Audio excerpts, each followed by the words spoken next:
Good morning, ladies and gentlemen. I am ET69 and we are back. It is Friday, and you know what Fridays mean. It means new tanks. Not every Friday, but new tanks normally come on a Friday.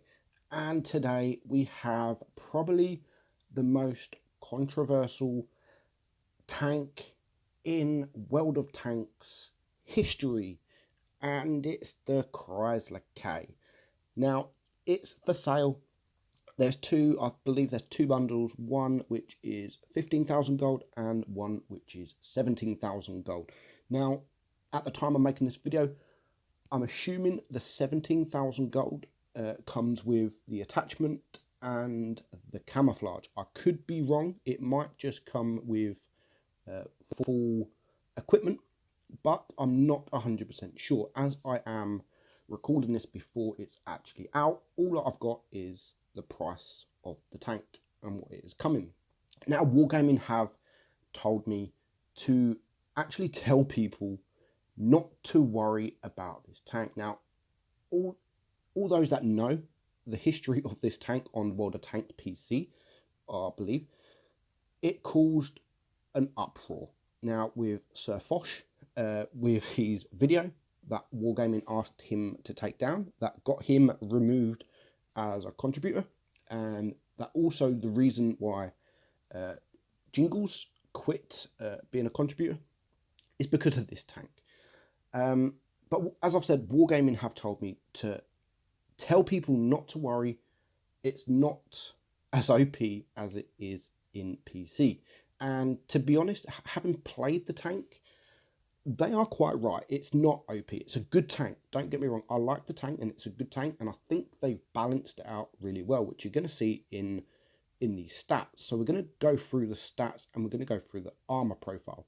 So DPM wise, it's really, really good.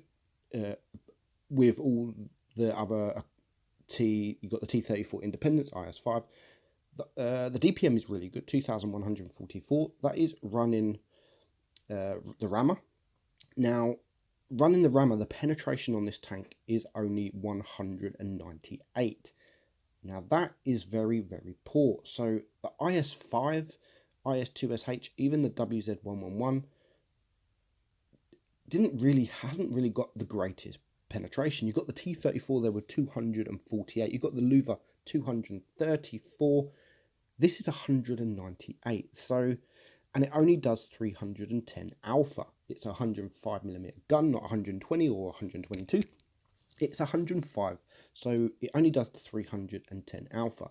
So 310 alpha with very low penetration. So I'd probably recommend you to run it with calibrated shells. That does push your DPM down just over 100, around about 150, but your penetration does go up to 208, so it gives it that 10 extra millimeter. The rate of fire with the calibrated shells is 6.43, which is a reload of 9.3 seconds, and I've said 105mm caliber. Shell velocity 945, not so bad, but not the greatest. Pretty much along the lines of everything else. Aim time 1.9, which is pretty good compared to all the other tier 8 heavies. Dispersion 0.362, again, not bad, better than most of the other tanks except for the T34. And it has got 10 degrees of gun depression, which is very, very nice. With the turret it's got a very nice turret. That 10 degrees of gun depression is really, really nice. But one of the nicest things I find about this tank is the speed. 40 kilometers an hour, and it gets there pretty quickly.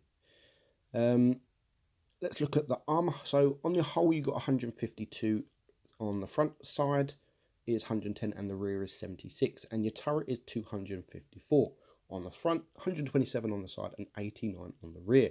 So not bad at all. And we're going to go now look at the armor profile in Blitzhanger and just to see how it looks. So here is the armor profile of the tank itself, and you can already see just how red the turret is and how red the hull is.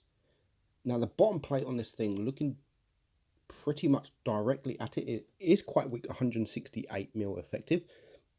And the more you go up a ridge line or something, that becomes a lot weaker. But the top of the hull becomes a lot stronger, and 323 effective. Now looking directly at it, 235. So you're going to get penned with Pramo. You are going to get penned with Pramo. But the turret is 313 mil on that side, 356 mil on that side. The side, 116 effective, and the rear is very, very weak at 76. Now, you can get penetrated on that hatch. Now, the hatch is not that big. It's actually quite small. So, if you're rocking backwards and forward, that's going to be quite hard to penetrate. Very hard to penetrate, in fact, especially if you are hull down and using your gun depression. Now, side scraping in this thing is a beast, and I'd recommend it so you side scrape, which I will show you in a training room, which I've recorded. So you're aiming, coming out this way, and you're aiming this way, because that then, if you're hiding behind a rock, that will then hide that hatch on top. You can see the sides at this angle, 276, which you can get penetrated with Pramo, but again, the more you side scrape, 425 mils. So it's great for hold down, and it's great for side scraping, which we're going to show you in training rooms right now. So here we are side scraping it. We'll show training rooms in a minute. This is actually in battle, and this is one of my first battles. And you can see we're bouncing from everywhere. We've already got 2,100 block damage. We're going to bounce a CDC from the side, and you're going to get that quite a lot. Now, here is the Chrysler looking from an IS-5, and you can just see how red that tank is in hold down positions or in side scraping positions, but you can see that hatch is easily penetrated. So this is where I say I'd recommend you to go in this direction. Just look how red that tank is. It's really red, and it's really troll, with a nice 10 degrees of gun depression. But again, as I've said, if you switch to the heat and you hit it correctly, you can actually penetrate it. Face hugging a tank, APCR in the IS-5 struggles to penetrate that front hull. Bottom plate, no problem whatsoever, but you switch to the heat and you will have no problems penning that front hull, which is what you're going to show here. So easily, but you're going to do less damage. So, and here we go in the hold down position. Now, that just looks so nice. It really does look so nice. I can see people, and here you go, trying to aim at that hatch, rocking backwards and forward, and it's going to be a struggle to hit that little hatch unless you are static and not moving at all. So I've got a feeling people are still going to complain about this tank. People have already complained to me in battle, and it's kind of hard to get footage in this tank when you get the tank early. So I've had early release, get a couple of days to play it before it's actually released, and it's kind of hard to get footage because people just want to kill it. People just see a new tank and they kill it. I've already had a message saying, sorry I YOLO'd at you, I wanted to see the tank, and it doesn't feel good. So another thing this tank is really good for, which I thought I'd test out, is the ram. So you can see there the T49, full hit points, full speed, ramming into you, 1100 damage. So if a medium tank or a light tank's heading towards you, just try and get in their way. Try and give them the ram and get yourself a little bit of damage. So we're going to got two battles for you today. One ace, one first class. And this battle, I'm with my good friend Paul and a Frozen Destroyer. And the enemy, just look at our RU. Our RU-251 has just completely YOLO'd into the red spawn, and he's going to get absolutely wrecked. But in fact, that kind of helped me a little bit because he's only spotted them two tanks, which meant there can't be any more tanks around. They must have gone to the city or to the port, which means I can push forward and I can help now the Leopard PTA.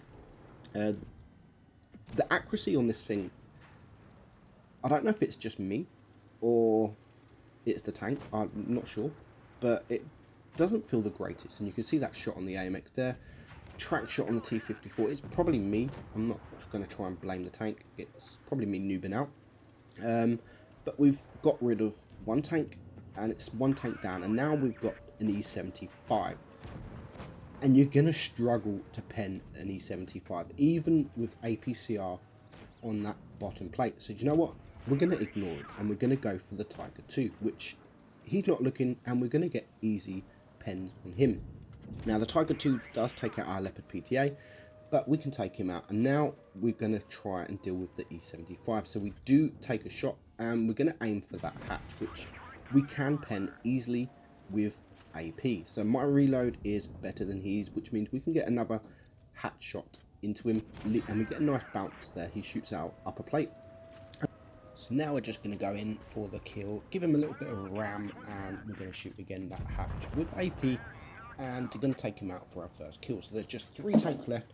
We know where the 2 heavies are, which means the waffle must be capping. So we're going to go towards the cap, and we're going to have HE loaded. Now, the first shot on the HE, I do mess up, but it clears the cap. So, and we do get a nice bounce from the waffle. So he's now on a long reload.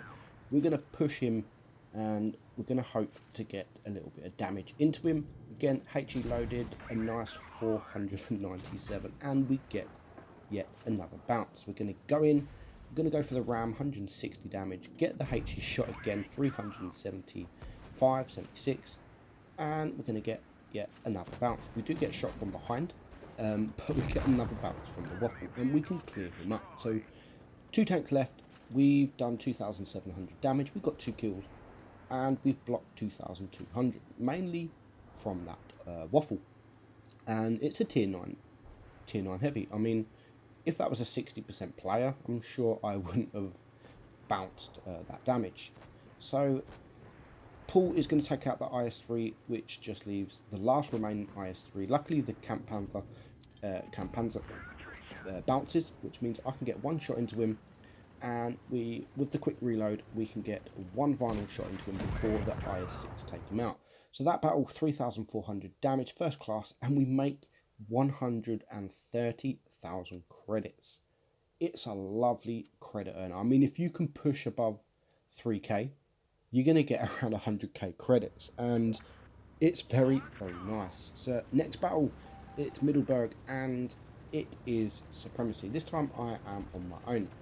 So instead of going up the hill, because it's Supremacy, we're going to go and push towards base A, and our mediums are going to go and push towards base C. Now, it's a hard one because the enemy have got 2 mediums and a light tank. We've only got 1 light tank. Mediums, the enemy mediums are going to completely destroy our mediums, while we are capping A.